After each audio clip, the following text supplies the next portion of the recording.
दोस्तों आज की इस वीडियो में हम लोग बात करने वाले हैं मैट्रिक इंटर परीक्षा में जो भी बच्चे पास किए हैं उसका स्कॉलरशिप के लिए जो आवेदन किए थे उन लोगों का अभी तक पैसा नहीं आया है। बहुत सारे बच्चों का पैसा आ चुका है लेकिन बहुत सारे बच्चों का पैसा नहीं आया है। तो उन्हीं के बारे में आज इस वीडियो में बात करने वाले हैं कि जिन लोगों का अभी तक पैसा नहीं मिला है क्या कारण है।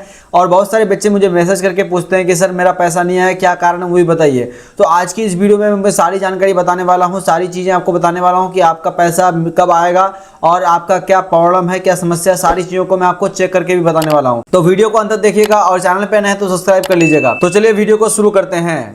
तो दोस्तों सबसे पहले क्या करना है, अपने गूगल के क्रोम ब्राउजर में आना है और यहाँ पर आने के बाद आपको सर्च करना है मेगासॉफ्ट। क्या सर्च करेंगे आप?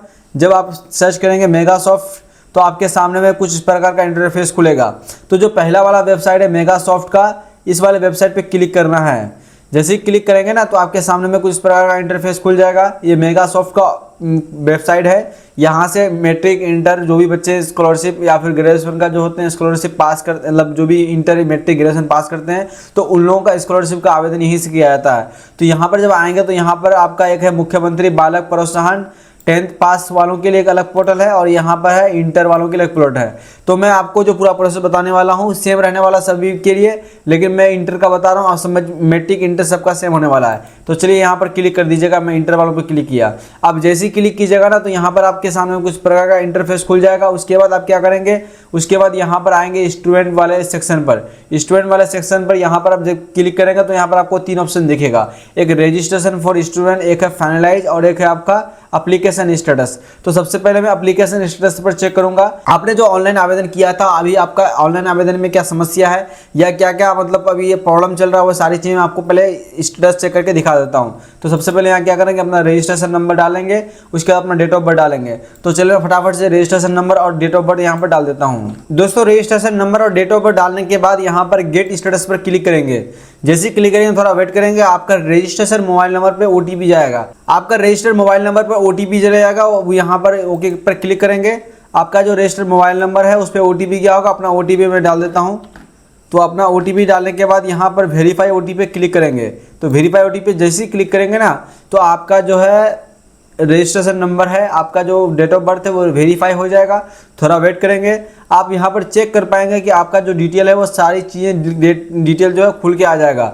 अब यहाँ पर आने के बाद अपना जो है सारी चीज़ों को देख पाएंगे। आप एप्लीकेशन डेट, आपने एप्लीकेशन का फॉर्म को फिलअप किया था, स्टूडेंट डिटेल आ जाएगा, नेम आ जाएगा, फादर्स नेम आ जाएगा, कॉन्टैक्ट आपका मोबाइल नंबर वगैरह आ जाएगा, डेट ऑफ बर्थ दिख जाएगा। अब यहाँ पर जो ध्यान देने वाली चीज़ है वो ये है कि आपका फाइनलाइज स्टेटस, ये जो फाइनलाइज स्टेटस है यहाँ पर एस है कि नो है। बहुत सारे बच्चों का नो दिखाता है, जिसका एस दिखाता है इसका मतलब है कि उसका फाइनलाइज हो चुका है। अब आगे बताएंगे यहाँ पर फाइनलाइज डेट, आपका फाइनलाइज डेट कब हुआ है, मतलब कब आपने फाइनलाइज किया वो भी यहाँ पर दिख जाएगा। अब यहाँ पर एक और इम्पॉर्टेंट चीज़ है वो है आधार सीडिंग स्टेटस। आपका आधार सीडिंग स्टेटस यदि यहाँ पर एस दिखाता है तो समझ जाइए कि आपका डीबीटी किया हुआ है, आपका सीडेड किया हुआ है। अब आधार सीडेड या डीबीटी होने के बाद आपका जो है यस हो गया, यानी मतलब आधार डीबीटी हो गया तो आपका कोई भी योजना सरकारी का हो तो वो रुकने वाला नहीं है, चाहे स्कॉलरशिप हो या भी कोई भी योजना हो। तो आधार डीबीटी यानी कि आधार सीडेड होना जरूरी है। तो यहाँ पर एस है तो इसका मतलब इसका आधार सीडेड किया हुआ है। अब यहाँ पर बेनिफिशियरी स्टेटस में आपका आधार वेरीफाई बता रहा है, मतलब इनका आधार वेरीफाई हो गया है। अब यहाँ पर आधार वेरीफाई, तो ये आधार वेरीफाई भी एस बता रहा है। अब पेमेंट स्टेटस पे आते हैं तो यहाँ पर पेमेंट स्टेटस में क्या बता रहा है, इन प्रोसेस, मतलब कि इनका पैसा जो है वो एक तरह से इन प्रोसेस में है। पैसा इनका भेजा नहीं किया अभी, पैसा भेजा जाता तो यहाँ पर लिखा हुआ होता पेमेंट डन, या पेमेंट तैयार रहता तो यहाँ पर लिखा हुआ आता रेडी फॉर पेमेंट। तो यहाँ पर ये लिखा हुआ है इन प्रोसेस, मतलब कि इनका जो पैसा है वो अभी प्रोसेस में है। अब यहाँ पर समझने वाली बात ये है कि आपको ध्यान देने वाला बात यहाँ पर ये 3 चीज़ों पर। एक है आपको चेक करना है अपना आधार डीबीटी यानी कि अपना आधार सीडेड स्टेटस। आपका आधार सीडेड स्टेटस यदि एस बताता है तो समझ जाइए कि आपका डीबीटी किया हुआ है, अब आपको कोई दिक्कत नहीं है। लेकिन आपका फाइनलाइज किया हुआ है तो फाइनलाइज करना पड़ेगा। फाइनलाइज यदि आपका एस बता रहा है इसका मतलब ये है आपका जो रजिस्ट्रेशन है वो फाइनलाइज हो चुका है। अब आप पेमेंट का स्टेटस जब यहाँ पर आपको बताएगा पेमेंट इन प्रोसेस, तो इसका मतलब ये है कि पैसा आपका पूरी तरह सारा चीज़ आपका सही है, बस इन प्रोसेस में है। तो अब यहाँ पर ध्यान देने वाली बात ये है कि आपको क्या करना पड़ेगा, थोड़ा इंतजार करना पड़ेगा। इंतजार क्यों करना पड़ेगा?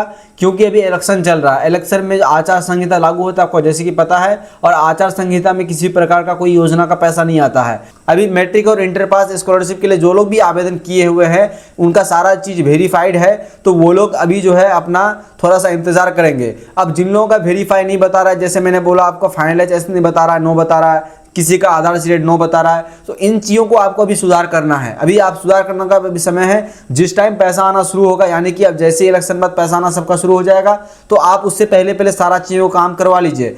आप यदि घर बैठे ये सारी चीज़ों को यदि करवाना चाहते हैं, जैसे चेक करना चाहते हैं, या फिर आप चाहते हैं कि मैं सारी चीज़ों को अपना वेरीफाई करूं, जैसे आपका आधार वेरीफाई नहीं होता किसी का तो बेनिफिशियरी वेरीफाई नहीं होता, किसी का फाइनलाइज वेरी नहीं होता है, तो इन सारी चीज़ों को वेरीफाई आप हमारे द्वारा भी करवा सकते हैं घर बैठे।